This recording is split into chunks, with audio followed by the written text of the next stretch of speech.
mengenai teorinya terlebih dahulu, teman-teman. Nah, VAR itu apa sih? Nah, VAR itu adalah multivariate linear time series models. Nah, multivariate linear time series model. Jadi kalau multivariate itu ada banyak variabel dengan bentuk datanya adalah time series. Ya, di sini di dalam VAR juga memungkinkan kita memasukkan variabel endogen. Dengan fungsi variabel endogen itu apa? Dengan fungsi lag. Nah, jadi di dalam variabel yang kita gunakan itu akan menggunakan lag. Kalau satu variabel menggunakan lag 2, misal X1 T-1 ditambah X1 T-2, maka seluruh variabel yang lain dari multivariat ini juga akan menggunakan lag 2.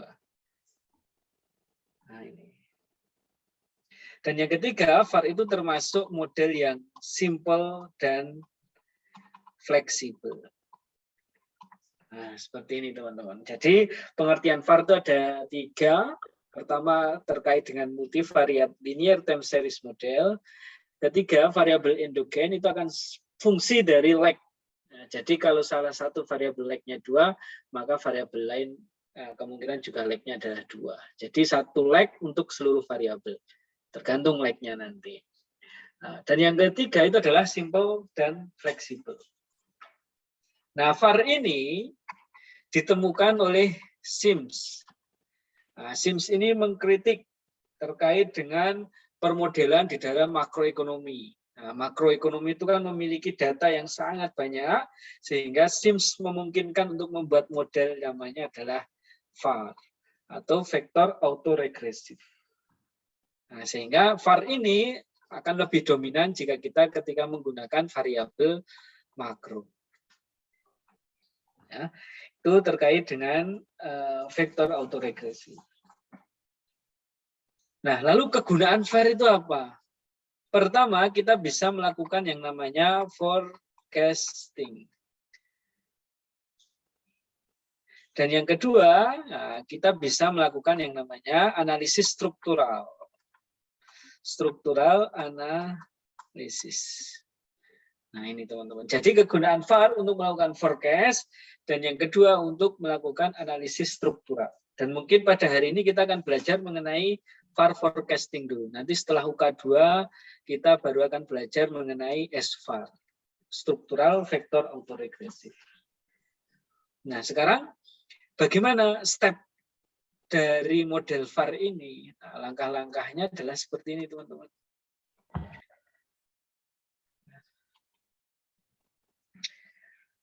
Pertama, kita akan mengestimasi model VAR. Nah, setelah kita mengestimasi model VAR, langkah selanjutnya kita akan cek dulu modelnya. Nah, kira-kira untuk VAR ini cocok apa tidak? Kalau tidak cocok, maka dikembalikan lagi ke sini. Nah, kembali ke estimasi VAR. Nah, kalau model checking sudah cocok bahwa kita bisa menggunakan model VAR, maka kita bisa melakukan yang namanya forecasting, dan kita bisa melakukan yang namanya SVAR atau struktural analisis tadi dengan cara impulse response dan forecast error variance decomposition. Nah, ini teman-teman ya. Jadi pada hari ini kita akan belajar mengenai model checking sama forecasting ini. Nah, forecasting ini nanti juga cukup tricky, nah, sehingga teman-teman perlu memperhatikan. Ya, ini adalah model. Jadi di sini kalau model sudah diterima, kita bisa melakukan forecasting dan kita bisa melakukan struktural analisis atau yang disebut dengan SVAR. Nah, sekarang bagaimana persamaan dari VAR? Oke, kita bentuk. Nah, katakan bahwa variabel Y T sama dengan fungsi dari variabel Y1T Y2T sampai YNT. Ya. Nah, di sini ada variabel yang kita gunakan, misal vektor variabel Y ya. Jadi variabel Y ini sebagai vektor di mana tergantung dari jumlah variabel yang digunakan dan waktunya T. Nah, jadi ada berapa variabel terserah. Ya, di dalam var itu memungkinkan kita membentuk model dengan banyak variabel. Nah, yang perlu kita perhatikan bahwa di dalam var itu juga terdapat vektor autoregressive process.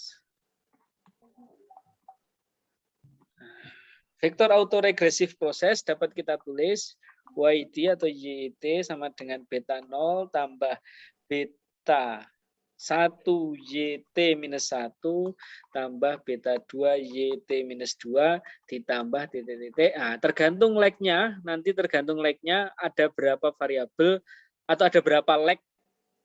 Ya, ada berapa lag untuk nilai autoregresifnya ini. Nah, ini nanti akan kita uji. Misal BP, beta P, YT minus P tambah error term. Nah, di sini beta 0 itu adalah nilai konstanta. Lalu di sini beta 1 sampai beta P, ya, itu adalah nilai koefisien dari autoregresif. Nah, dan nilai ET di sini itu adalah white noise innovation. Nah, sekarang dia menggunakan yang namanya white noise innovation karena kita sudah masuk ke model time series dinamis di sini. Seperti itu, ya. Nah, nanti tergantung lag-nya ada berapa.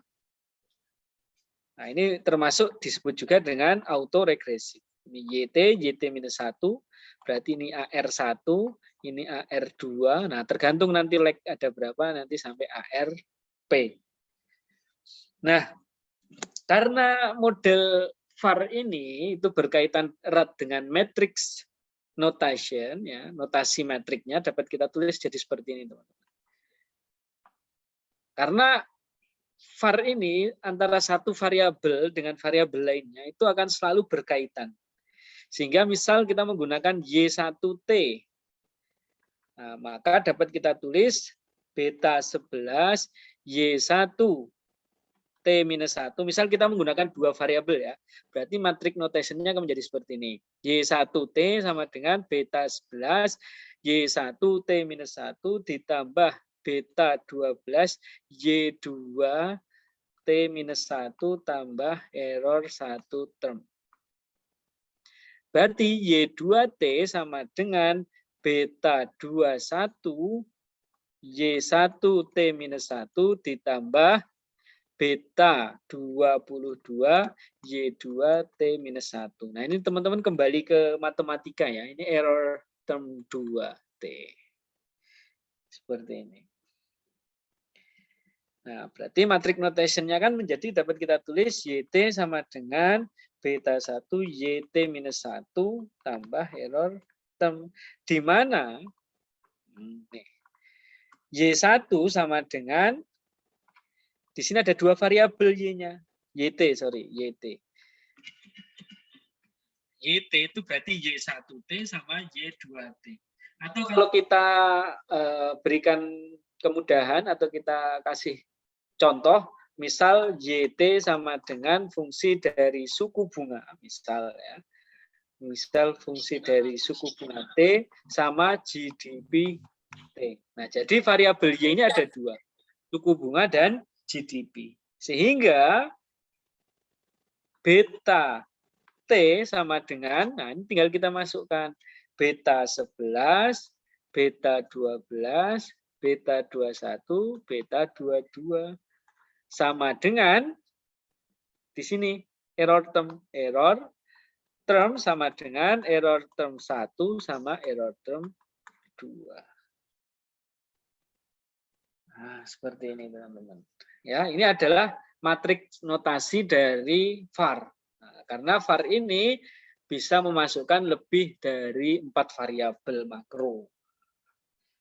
Teman-teman bisa masukkan di sini. Ya.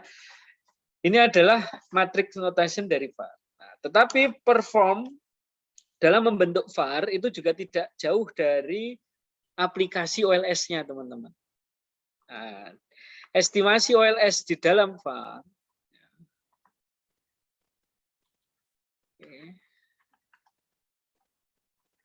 Misal kita menggunakan estimasi dari OLS. Jadi estimasinya konsisten. Nah, ini teman-teman. Estimasi model VAR dengan OLS kita harus konsisten. Kedua harus efisien. Nah, dan yang ketiga adalah equivalent to GLS. Ya, akan kita jelaskan di sini. Nah, sekarang ada spesifikasi khusus ketika kita menggunakan OLS, perform atau persamaannya OLS, tetapi permodelannya menggunakan VAR. Ada spesifikasi khusus. Nah, spesifikasinya apa? Nah, ini yang harus teman-teman ketahui. Pertama, teman-teman harus menyeleksi variabel. Variabel diseleksi. Maksudnya apa? Variabel itu diseleksi. Nah, teman-teman jangan asal milih variabel-variabel. Misal, variabel GDP. Teman-teman masukkan produksi telur. Nah, itu gimana itu nanti? Sangat jauh ya hubungannya. Sehingga variabel yang diseleksi ini harus selalu berkaitan dengan teori. Kedua, berkaitan dengan penelitian atau temuan terdahulu. Atau berdasarkan pengalaman. Nah, jadi pemilihan variabel juga harus diseleksi. Berdasarkan teori, penelitian terdahulu, ataupun berdasarkan pengalaman. Kedua, kita nah ini kemudahan VAR juga kita bisa memasukkan variabel eksogen. Nah, variabel eksogen itu seperti apa? Konstan, lalu time trend. Nah, biasanya kalau menggunakan variabel perubahan teknologi, nah ini akan selalu berkaitan dengan time trend ataupun variabel eksogen yang lainnya. Ya. Lalu yang ketiga,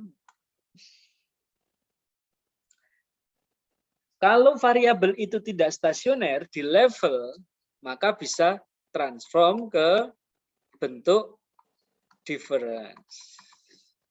Ya. Nih. Sehingga mengharuskan bahwa variabel kita itu adalah stasioner. Stasionernya baik boleh di level maupun di first difference. Misal, seluruh variabel tidak harus dalam bentuk logaritma, tetapi juga bisa log level. Ada yang di log, ada yang tidak. Ada yang log semuanya. Atau teman-teman sudah memiliki variabel, contohnya kayak growth, pertumbuhan, dan lain sebagainya. Dan yang keempat, nah ini yang harus teman-teman perhatikan, bahwa di dalam penggunaan data VAR itu ya, model should be parsimonious.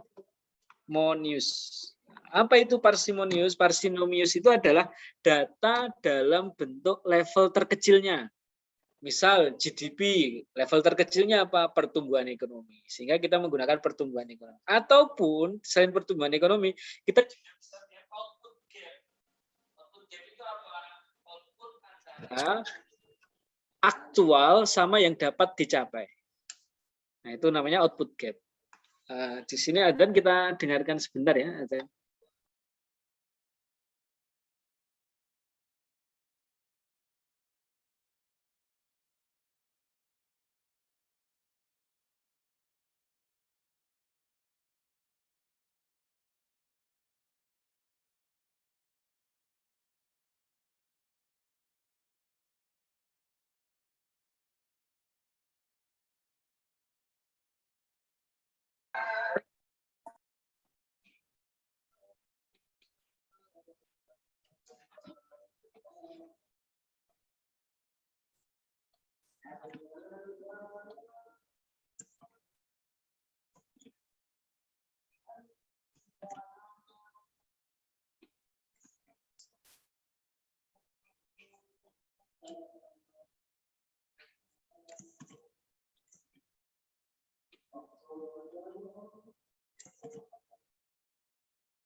Oke, kita lanjutkan teman-teman. Nah, jadi di sini ada 4 spesifikasi di dalam data VAR. Pertama, variabel harus diseleksi berdasarkan teori, temuan terdahulu, pengalaman. Kita bisa juga masukkan variabel eksogen seperti konstan atau time trend. Lalu transform, datanya yang non stasioner bisa ditransform, ataupun kita menggunakan data yang sudah dalam bentuk persen. Kedua, model VAR itu datanya itu harus parsimonius atau data dengan level terkecilnya. Bisa persen, tapi jangan laju pertumbuhan ekonomi. Misal pertumbuhan ekonomi 2017 0,8 misalnya. 2019 0,9, 2020 0,10. Ini kan lajunya berarti 0,1 semua ini teman-teman. Nah, ini tidak boleh yang seperti ini. Tetapi bisa juga dengan output gap. Ya. Seperti itu. Nah, sekarang bagaimana cara VAR itu sendiri? Di sini di dalam VAR, kita harus memperhatikan varians stationary.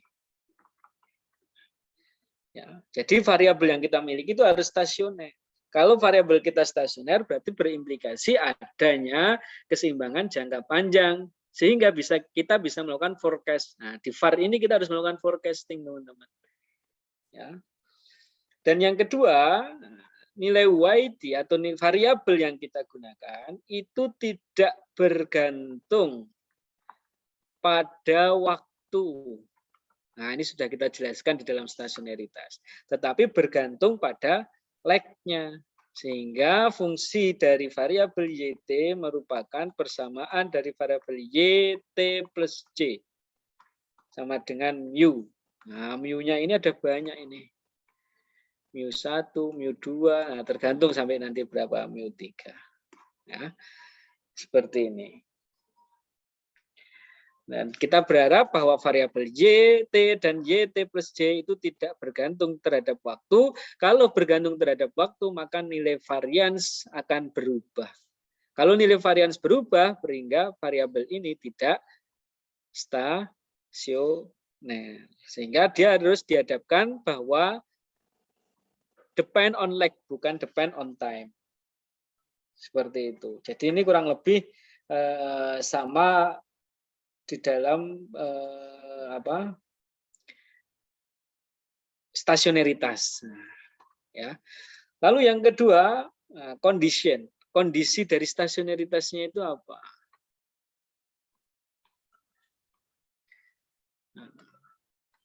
Kondisi dari stasioneritasnya, misal kita tulis YT beta 0 tambah beta 1 YT minus 1 ditambah beta 2 YT minus 2 ditambah nanti tergantung lag-nya ada berapa beta P YT minus P tambah error term. Nah, di sini ada yang namanya matriks polinomial. Nah, di dalam VAR ini di kondisi variabel yang stasioner, kondisi stasioneritas VAR itu nanti kita ada namanya polinomial, matriks polinomial. Ya.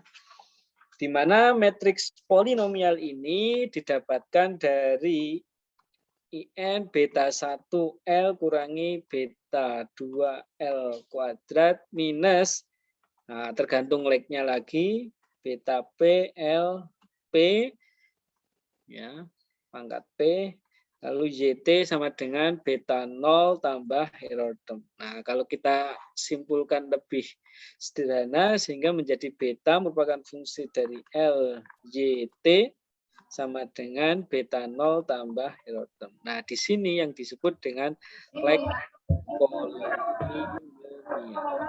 Ini akan kita uji juga ini. Ya, matriks polinomial itu merupakan operator dari beta dan L. Dan ini harus memiliki atau matriksnya harus invertible. Ya, ini kembali ke matematika lagi ya. Nah, kondisi stasioneritas juga itu selain memperhatikan lag polinomialnya, berarti kita juga harus memperhatikan karakteristik. Nah, kedua yang harus diperhatikan. Ya, karakteristik polinomial.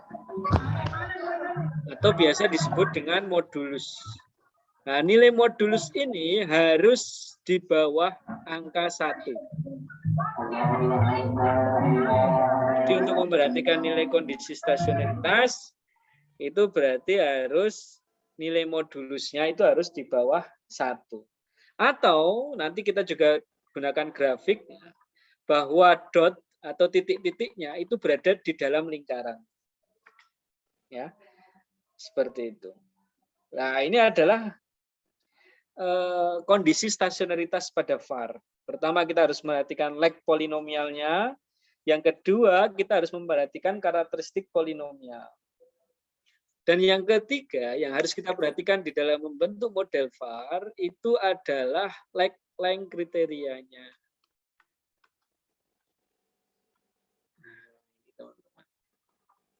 Ya, kita harus memperhatikan nilai leg-nya, teman-teman. Ya. Nilai leg yang akan digunakan itu nanti banyak, tapi biasanya nanti akan tergantung bintang yang paling banyak ada di mana. Ya. Oke, untuk memudahkan kita, langsung kita masuk ke apa? Praktikumnya, teman-teman. Sebentar saya bukakan Nevis-nya.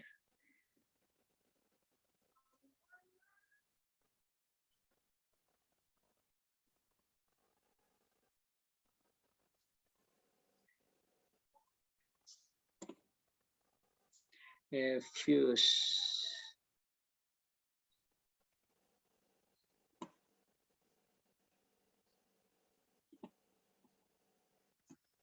Oke, sudah saya buka. Oke, yang tadi teman-teman sudah dapat, nah, bisa mengikutinya. Yang belum dapat, nanti teman-teman bisa minta ya ke teman-teman yang dapat. Nah, kita buka yang Australia dulu, teman-teman. Di sini kita memiliki variabel GDP, inflasi, log GDP gap. Nah, ini monetary policy rate atau suku bunga. Ini real effective exchange rate atau real exchange rate. Ini real exchange rate gap-nya. Nah, kalau kita perhatikan teman-teman datanya ini ya. Kalau kita buka semuanya. Tadi bahwa di dalam variabel atau permodelan VAR itu harus porsinomius atau menggunakan data level terkecilnya. Sekarang menurut teman-teman yang variabel yang bisa kita gunakan itu berarti apa ini teman-teman? GDP bisa kita gunakan nggak ini datanya?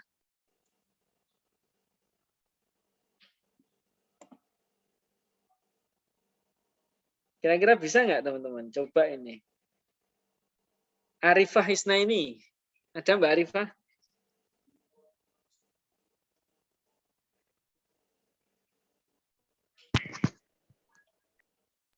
Iya, Pak. Oke, menurut jenengan variabel GDP ini bisa kita gunakan nggak?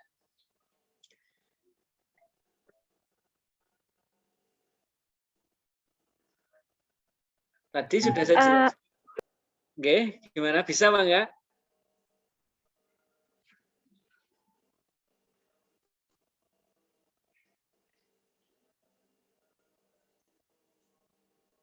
Mungkin bisa, Pak. Tadi sudah saya jelaskan bahwa di dalam model VAR kita harus menggunakan variabel dengan bentuk data yang terkecilnya. Variabel GDP ini miliar, lalu kita log persen. Dan ini kita gunakan output gap. Output gap itu hasil filterasi Hodrick-Prescott filter antara nilai aktual sama nilai yang diharapkan. Nah, ini kekurangan. Sehingga yang kita gunakan yang LGDP gap, inflasi sudah persen, monetary policy rate juga persen, jadi merah semua. Nah, sama rear gap-nya ini. Bentar ya, saya tutup dulu ini. Nah, merah semua.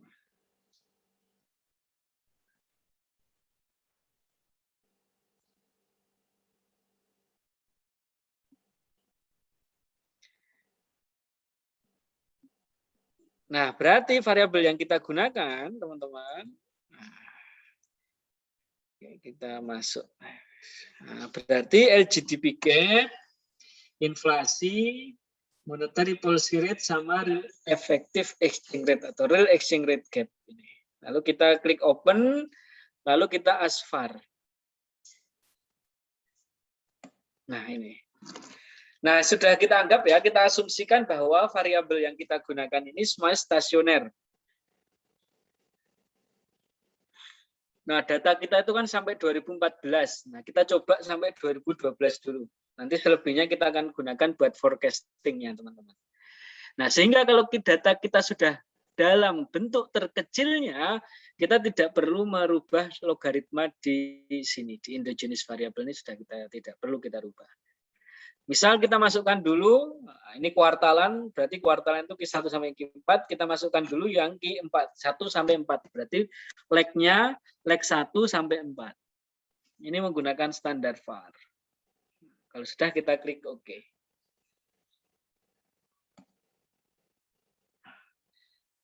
Ini adalah hasil VAR-nya.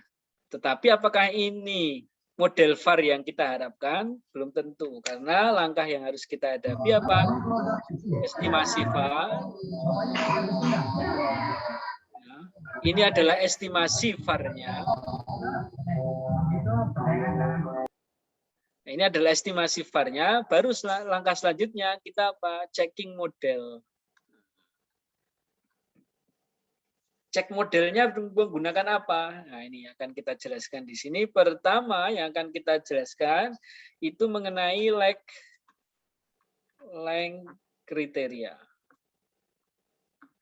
Lalu yang kedua, length polinomial. Nah, ini teman-teman. Kegunaannya apa? Oke, kita jelaskan di sini. Kita sekarang akan masuk ke length kriteria. Kita akan menentukan dulu berapa jumlah leg yang tepat untuk model kita. Caranya teman-teman klik view, lalu pilih leg structure, lalu pilih length kriteria. Kalau sudah kita klik OK. Oke, misal kita masukkan 8 misal, contoh aja. Ya, variabel kita banyak, tahun kita juga cukup panjang, ada 76 observasi. Kita klik OK. Sekarang ini yang paling banyak bintangnya ini ada di mana ini teman-teman? Coba ini dibaca ya.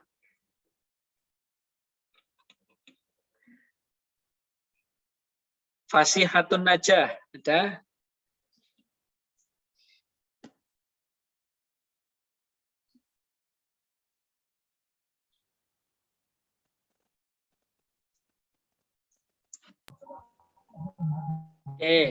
Yang ada banyak bintangnya itu yang mana, Mbak? Di leg berapa? Ini angkanya, ini legnya leg 0 sampai leg 8 yang ada bintangnya itu yang ada di mana? Ini 5. Terus nah ini yang paling banyak bintangnya ada di mana ini, Mbak Fasihatun aja? Leg berapa?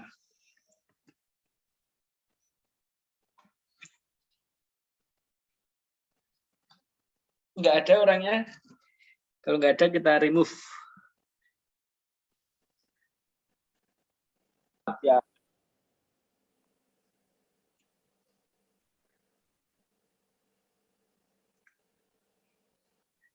Ada yang tahu leg-nya yang kita gunakan berapa berarti? Leg 2, Pak. 2, Pak. 2, Pak. 2, Pak. Ada di 2. Sehingga kita klik estimate lagi di sini dan kita rubah tadinya 1 sampai 4 jadi 1 sampai 2.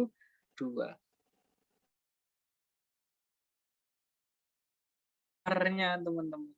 Nah, silver itu seperti yang saya jelaskan tadi ada metriknya. Kalau metriknya di sini 4 berarti kan ditulisnya YT sama dengan beta 11 YT Y1 T-1 beta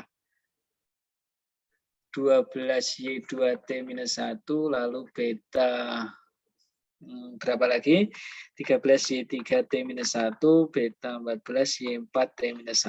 Nah, ini berarti beta 21, beta 22, beta 23, beta 24, beta 31, 32, 33, 34, 41, 42, 43, kita 44. Nah, di mana di sini YT itu apa aja di sini? LGDP, gap T, terus apa lagi itu? Inflasi, terus monetary policy rate, terus real effective exchange rate gap. Nah, seperti ini ya. Nah, ini cara membacanya ini gimana? Cara membacanya itu nanti diperhatikan gambar yang ini, teman-teman. Nah, yang ketiga, ini nilai koefisien, ini nilai standar error, nah ini adalah nilai T hitungnya. Nah, nanti teman-teman tinggal buka T tabelnya, nilai T hitungnya ini lebih besar apa lebih kecil daripada T tabel. Kalau lebih besar daripada T tabel, H0 ditolak apa diterima. Ya, biasanya terbesar itu mungkin kita anggap 2,11 misalnya. Nah, ini yang leg 1 sudah di atas. Ya, sampai leg berapa ini yang berpengaruh ini berarti. Ya. Nah, berarti hanya variabel GDP aja, di mana variabel GDP sebagai dependen. Kalau variabel inflasi sebagai dependen yang berpengaruh mana? Ini inflasi -1, monetary policy rate. Monetary policy rate leg 2-nya berpengaruh tapi dia menjadi minus. Yang sebelumnya positif menjadi minus. Terus kalau monetary policy rate sebagai dependen yang berpengaruh variabel apa aja? Monetary policy rate itu sendiri berarti AR-nya ya. Nggak ada lagi. Selanjutnya real efektif yang berpengaruh apa aja? Hanya real effective exchange rate gap 1. Ya, seperti itu. Nah, ini adalah model VAR-nya. Setelah kita mengetahui leg-leg kriteria bahwa leg yang harus kita gunakan 2,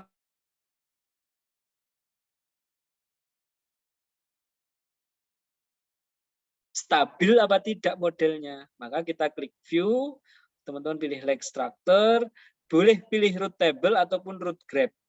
Contoh kita gunakan yang grafik dulu. Berarti tinggal kita klik graph. Ini saya hapus dulu. Sekarang titik-titik birunya itu ada yang di luar lingkaran ini apa tidak, teman-teman? Tidak, Pak. Tidak, Pak. Berarti dapat kita, ini adalah karakteristik polinomialnya, sehingga dapat kita simpulkan bahwa model VAR-nya ini stabil. Nah, kalau kita rubah ke bentuk tabelnya atau nilai modulusnya, tinggal teman-teman klik view, leg structure, lalu pilih root table. Nah, ini tadi syaratnya harus di bawah 1. Sekarang di sini di bawah 1 apa di atas 1 ini, teman-teman? Di bawah, Di bawah, Bawah 1. Bawah 1. Kan VAR satisfy the stability condition. Maka VAR di sini memiliki kondisi yang stabil. Ini boleh tadi dalam bentuk grafik, boleh di dalam bentuk modulus. Kalau grafik, titik-titiknya tidak boleh di luar lingkaran. Kalau modulus harus di bawah 1. Salah satu saja sudah cukup. Tapi untuk lebih meyakinkan teman-teman, nah ini ada 2. Jadi dengan leg 2, VAR yang kita bangun itu adalah stabil. Tadi estimasi VAR. Selanjutnya kita cek modelnya dari leg sudah oke. Sekarang agar tidak terjadi masalah di pembentukan, kita uji diagnostik tool-nya, teman-teman. Diagnostik tool-nya, kita kembali ke estimate, kita klik OK. Nah, teman-teman pilih view, pilih residual, pilih grafik. Nah, dari grafik ini nanti bisa kita jelaskan. Kalau enggak grafik, residual, grab. Nah, ini dapat kita lihat di sini, teman-teman. Ya. Yang variabel monetary policy rate di tahun 2008 terjadi penurunan yang sangat tajam. Begitu juga dengan nilai tukar. Nah, di dalam GDP, nah, ini juga sesuai dengan kondisi perekonomian, ya, di mana di tahun 2008 yang tadinya naik langsung turun drastis di sini. Ini karena di sini ada krisis keuangan global. Sedangkan inflasi itu malah terjadinya di tahun 2001 di negara Australia. Tahun 2008 inflasi juga rendah. Ke titik terendahnya sebelumnya dia menguat. Berarti daya belinya di sini tinggi, karena ada krisis langsung turun. Sehingga daya belinya langsung rendah. Begitu juga dengan GDP, tetapi yang paling parah di sini adalah monetary policy rate dengan nilai tukarnya langsung ke bawah. Sehingga dari analisis residual ini menunjukkan sesuai dengan kondisi perekonomian, karena ini negara Australia ya. Kalau negara Indonesia teman-teman harus lebih detail, tapi karena ini negara Australia dan dapat kita deteksi krisis keuangan global di tahun 2008, nah ini sesuai. Oke. Selanjutnya, nah kita lihat nilai covariance metriknya. Kita klik view, lalu pilih residual, lalu pilih covariance matrix. Lalu sudah kita klik OK. Nah, dari hasil covariance matrix, di sini tidak ada yang nilainya 0. Tidak ada yang nilainya 0 pas. Semuanya walaupun 0,003 tetap ya. Berarti menunjukkan bahwa terdapat hubungan antar variabel yang disebut dengan multivariat. Nah, dari sini sudah menunjukkan bahwa seluruh variabel itu saling berkaitan. Kaitannya apa? Ada yang kaitannya negatif, contohnya ini, antara inflasi dan nilai tukar. Ya, lalu nilai tukar dan inflasi juga sama aja berarti. Nah, ini menunjukkan antar variabel ini saling berkaitan walaupun kaitannya sangat kecil. Nggak apa-apa, yang penting saling berkaitan dan tidak boleh di sini 0. Nah, misal di sini 0. Nah, berarti kalau di situ 0 tidak ada sama 0 saja, berarti menunjukkan tidak ada kaitan antar variabel tersebut. Nah, tapi di sini ada semua. Ya, walaupun kecil tapi nggak apa-apa. Karena yang dimaksud dengan var itu seluruh variabel harus saling berkaitan walaupun kaitannya itu tidak terlalu kuat atau bahkan sangat lemah seperti ini, ya. Dari residual covariance metriknya kita sudah bisa kita gunakan. Selanjutnya kita masuk ke residual test. Teman-teman bisa pilih korelogram. Kita masukkan 8. Nah ini. Ya, dari hasil ini kita menunjukkan bahwa ya ini ada beberapa yang keluar dari garis batas bawah ataupun batas atas. Yang batas bawah ini inflasi terhadap inflasi, antar variabel sendiri nggak masalah. Monetary policy rate terhadap monetary policy rate itu nggak apa-apa. Ya, yang penting antar variabel lainnya itu tidak keluar dari garis atas, bawah, dan atas. Garis batas atas dan batas bawahnya. Ya, ini masih pas di tengah-tengah. Nah, ini menunjukkan bahwa ini autokorelasi dengan approximate dengan standard error bounds. Ya, standard error bounds itu ada batas atasnya, ada batas bawahnya, menunjukkan tidak ada yang keluar dari batas atas dan batas bawah, kecuali terhadap variabel itu sendiri. Contohnya inflasi terhadap inflasi, MPR terhadap monetary policy rate terhadap monetary policy rate, GDP terhadap GDP. Tapi kalau yang lainnya sepertinya nggak ada. Dan ini menunjukkan bahwa tidak ada masalah autokorelasi dengan pendekatan korelogram. Nah, tapi perlu kita tekankan lebih jauh, benar apa tidak ada masalah autokorelasi. Karena data kita panjang, 94 sampai 2014, nah kita harus pastikan juga dengan klik view, residual test, pilih autocorrelation LM test. Kita masukkan tadi leg-nya 8 misal. Oke. Nah, di leg 1 nilainya di bawah 0,05 yang artinya masih terdapat masalah autokorelasi. Tetapi waktu kita uji leg kriteria, kita mendapati bahwa leg kita itu 2. Nah, di atas 2 ya, beyond 2 atau di atas 1 atau di atas 2 itu nilainya sudah di atas 0,05 sehingga membuktikan bahwa kita tidak terdapat masalah autokorelasi. Ini yang pendekatan yang atas ini yang digunakan ya. Nah, jadi model VAR kita sudah lolos teman-teman. Nah, tadi estimasi VAR, lalu model checking. Nah, tadi model checkingnya dari leg kriteria, like karakteristik polinomial, like polinomial, lalu diagnostic tool dari residual analisis, korelogram, autocorrelation LM test yang ini, lalu apa tadi yang pertama residual covariant metric. Nah, ini menunjukkan semuanya lolos, accepted. Nah, kalau sudah accepted maka kita masuk ke forecast. Nah, ini forecasting ini. Oke, ini kita hapus dulu. Nah, kita kembali dulu ke estimate leg 2. Nah, kita sekarang akan forecast. Ya, caranya adalah klik objek. Sebentar. Saya turunkan dulu. Nah, oke.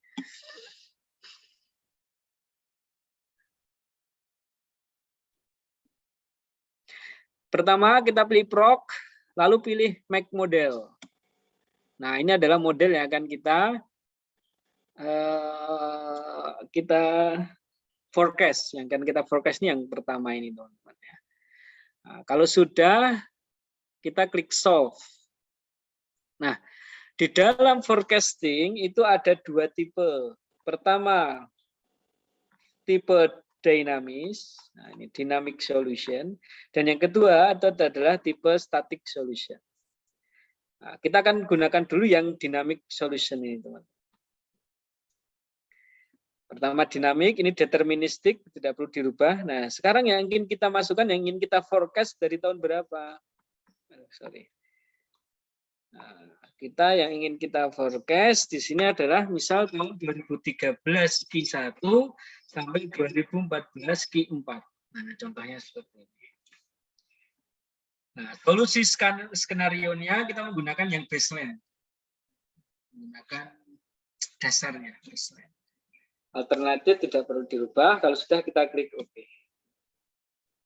Di sini sudah muncul. Pertama adalah iteration-nya dan convergence-nya. Nah, sekarang kita perlu melihat secara grafiknya. Nah, teman-teman tinggal klik proc, lalu pilih make graph. Di sini, teman-teman boleh mengincludekan endogenous variable saja atau seluruh variabel. Nah, kalau kita coba, biasanya menggunakan yang all variable types. All model, density tidak ada yang dirubah. Dan di sini yang dirubah, kita perlu checklist nilai aktual sama nilai aktif sebagai baseline-nya. Sampelnya dari tahun berapa, misal biar tidak terlalu panjang, kita gunakan dari tahun 2010 misal. Untuk grafiknya, untuk melihat contoh dari forecasting-nya. Oke. Kalau sudah, kita klik OK.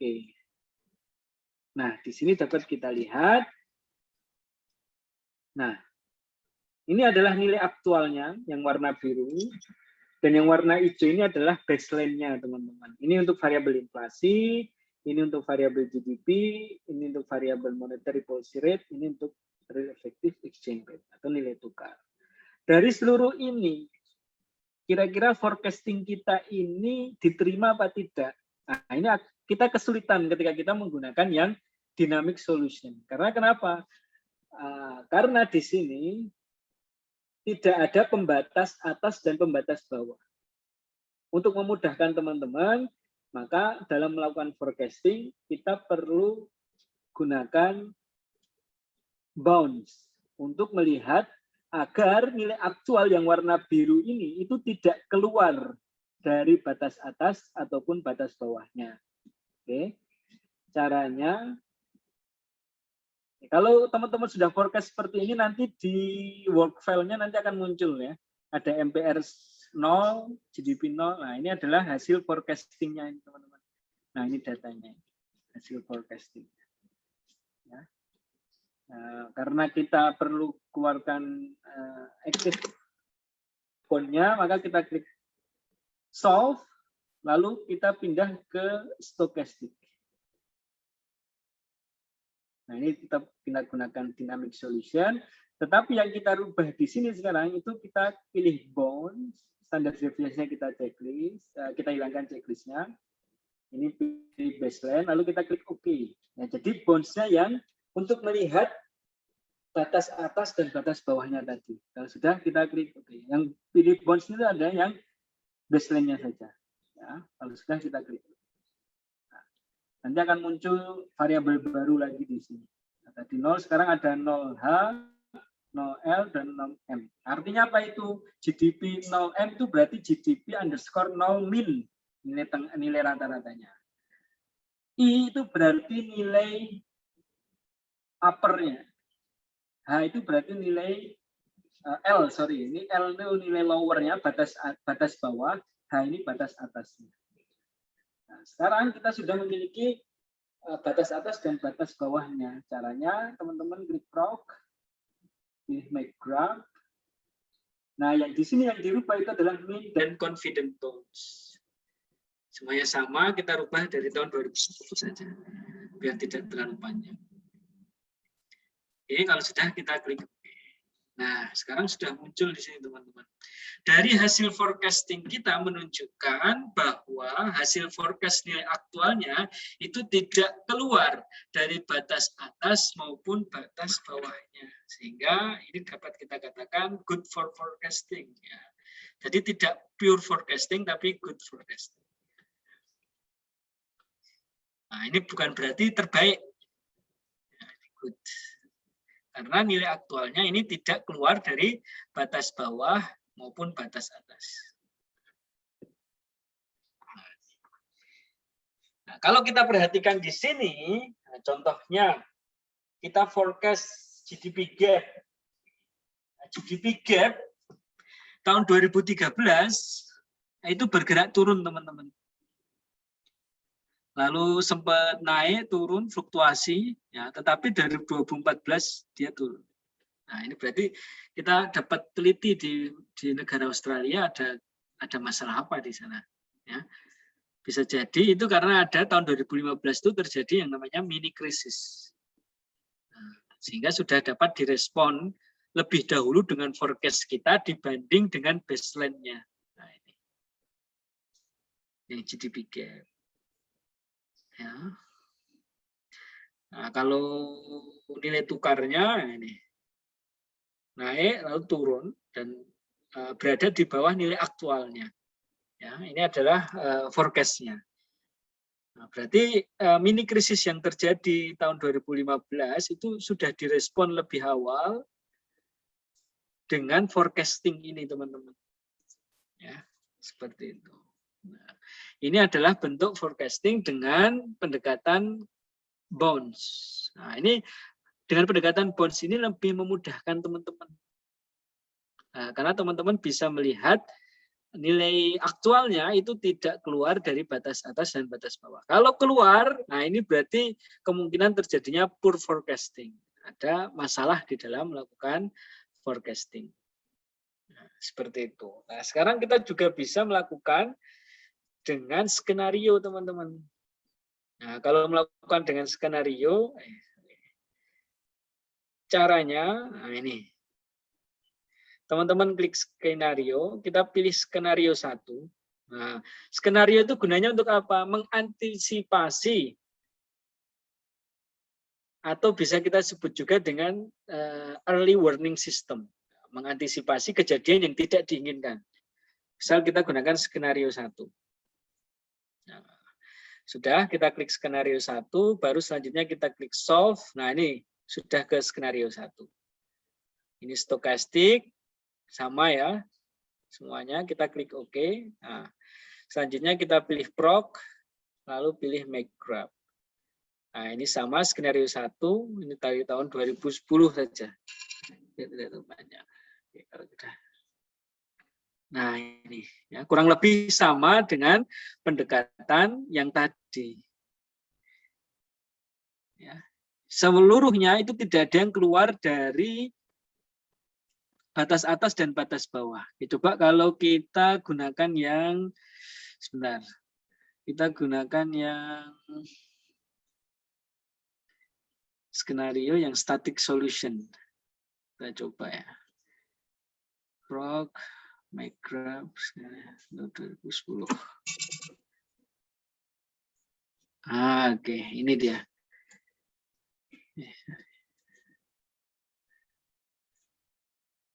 Ternyata menggunakan static solution lebih detail ya, pergerakannya di sini. Ya, jadi teman-teman nanti kalau mau melakukan forecast dengan skenario, gunakan yang static solution dibanding dengan dynamic solution. Ya, perbedaannya sangat jelas di sini. Ya, di mana dengan static solution itu lebih responsif. Ini dapat kita lihat dari pergerakan nilai aktualnya. Dan nilai aktualnya menghasilkan nilai good forecasting. Karena kenapa? Tidak keluar dari batas atas dan batas bawah. Nanti tinggal teman-teman jelaskan saja secara ekonominya di sini. Ya. Misal monetary policy rate setelah krisis 2008, itu mengalami kenaikan atau peningkatan pada suku bunga karena perekonomian sudah mulai membaik pasca krisis 2008. Monetary policy rate berangsur-angsur turun. Sehingga diharapkan masyarakat lebih banyak konsumsi dibanding menabung. Ini bahkan dengan forecast pun nilai aktualnya di bawah nilai baseline-nya, sehingga bisa nilai policy rate-nya itu lebih kecil daripada yang ditetapkan. Misal yang ditetapkan 3, dengan forecasting ini bisa jadi 2,5 itu tidak masalah diterapkan nilai suku bunganya. Karena kenapa? Akan merangsang konsumsi masyarakat lebih banyak lagi. Ya, seperti itu. Ini yang juga yang terjadi 2008 mengalami krisis, berangsur-angsur membaik, 2010 mengalami ekspansi sampai tahun 2011 puncaknya di kuartal ketiga. Di sini mulai turun lagi nih. Bisa teman-teman jelaskan kenapa itu turunnya? Ini masalah negara Australia contohnya. Lalu ini adalah real gap. Nah, ini adalah bentuk skenario 1. Jadi dari skenario 1 ini kita mengharapkan bisa misal monetary policy rate diturunkan lebih kecil lagi dibanding yang aktualnya. Lalu nilai inflasinya, ini juga ditekankan karena konsumsinya tinggi, diharapkan konsumsinya tinggi, inflasi juga akan tinggi dibanding nilai aktualnya. Tapi itu tidak, masih batas wajarnya. Karena kenapa? Karena masih di dalam nilai batas atas dan batas bawahnya ini. Nah, ini adalah bentuk forecasting-nya, teman-teman. Sehingga kita sudah melakukan yang namanya VAR forecasting. Nah, itu adalah materi kita pada hari ini, teman-teman. Terkait dengan vektor autoregresif dengan pendekatan forecasting. Nah, minggu depan, hari Jumat besok itu ternyata kita UK2, teman-teman. Dan di dalam materi UK2 itu ternyata harus mengumpulkan mini skripsi. Nah, ini kira-kira teman-teman gimana ini? Mohon recordingnya bisa di stop dulu.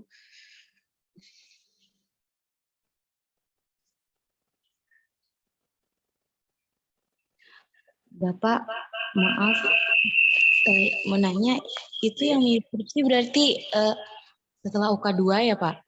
Yang apa, Mbak? Yang mini skripsi ini setelah UK2 berarti, Pak? Ya, berarti kita akan gunakan mini skripsinya setelah UK2 saja.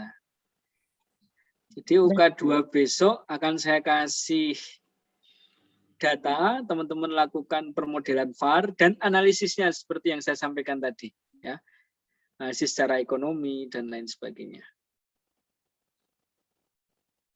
Bisa dipahami, teman-teman?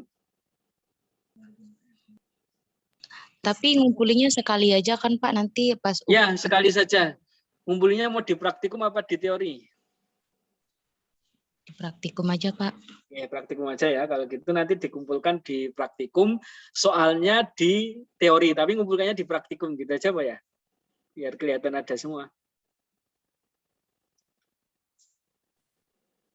Ya, sama aja. Nanti kalau enggak ya dikumpulkan satu kali nggak apa-apa di praktikum saja. Nanti soalnya tak buat di praktikum. Seperti itu. Ada lagi yang ditanyakan, teman-teman? Kalau yang makalah itu gimana, Pak? Nah, ini. Kalau makalah, sepertinya teman-teman akan kesulitan kalau mengerjakannya besok harus jadi. Karena yang udah beres gitu. Dan kita permodelannya baru ada 2, teman-teman. ECM sama VAR forecasting. Kita belum masuk ke SVAR, VECM, maupun ARDL. Sehingga nanti teman-teman akan kesulitan untuk mendapatkan gambaran permodelan data time series kalau cuma 2. Jadi nanti mungkin untuk mini skripsinya kita gunakan untuk UK 3 atau UK 4 gitu aja, nanti tergantung. Jadi makalah yang sekarang nggak jadi gitu, Pak? Ya, belum. Kayaknya tidak memungkinkan buat teman-teman untuk langsung mengerjakan dalam satu hari. Oke. Ya. Nanti tapi gantinya besok adalah soal, nanti saya kirim data, teman-teman lakukan uji ECM ataupun VAR. Nah, dan analisisnya seperti yang saya sampaikan tadi. Ada lagi yang ingin ditanyakan? Bapak mau nanya, makalah Oke. sama mini skripsi itu sama apa gimana? Beda Sama, apa Mas. gimana? Sama ya kan, Pak? Sama. Makasih, Pak. Oke. Mau Ada tanya lagi? Pak, Oke. untuk kriterianya itu kita mau bikinnya itu otomatis dari e-views atau kita bikin sendiri kayak yang tadi Bapak ajarkan kayak Oh, bikin dari sendiri. 7 ke 8 gitu. Bikin sendiri lebih bagus, Mas. Oh, Karena bikin sendiri ini lebih bukan bagus. ini tidak ada arahan automatic selection sehingga kita harus mengisi sendiri. Kalau misalkan tadi kan Bapak datanya banyak ya Pak ya. Ya, Kalau datanya banyak itu Bapak contohkan 8. Kalau misalkan pakai 10 like atau di atas itu tuh tetap boleh ya Pak ya? boleh. Itu tergantung datanya. Kalau datanya teman-teman bulanan, nah teman-teman klik aja langsung 12 gitu nggak masalah. Karena Oh, data tadi baik, saya Pak. kuartal berarti kan rentang 4 sampai 8. Kalau bulanan rentang 12 bisa sampai 24. Tapi bulanan pun tahunnya banyak ya. Jangan cuma 3 tahun. Cuma nanti hasilnya berapa observasi itu kan masih sangat dikit. Misal 20 tahun bulanan. Nah itu tidak apa-apa.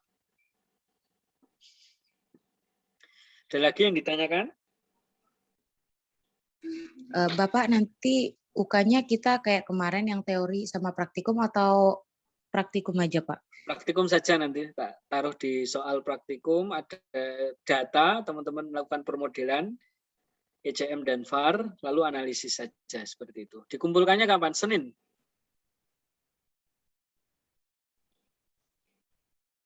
Gimana? Senin? Biar nggak langsung hari Jumat, kasihan ya. Iya Pak, Senin malam ya Pak. Ya, boleh Senin malam Ya, jam 10 ya. Boleh, Pak. Ya, Pak. Oke, Boleh, Pak. Boleh. seperti itu. Ada lagi yang ditanyakan teman-teman?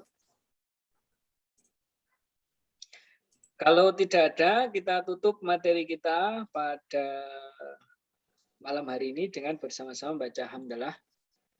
Alhamdulillahirobbilalamin. Tetapi besok tetap absensi di jam sesuai jadwal ya. Iya Pak. Baik, Pak. Nanti saya kirimkan kuncinya di grup ya. Akhiran aku lakum. Assalamualaikum warahmatullahi wabarakatuh. Waalaikumsalam warahmatullahi wabarakatuh. Terima kasih, Bapak. Oke, saya tutup ya. ruang kerja.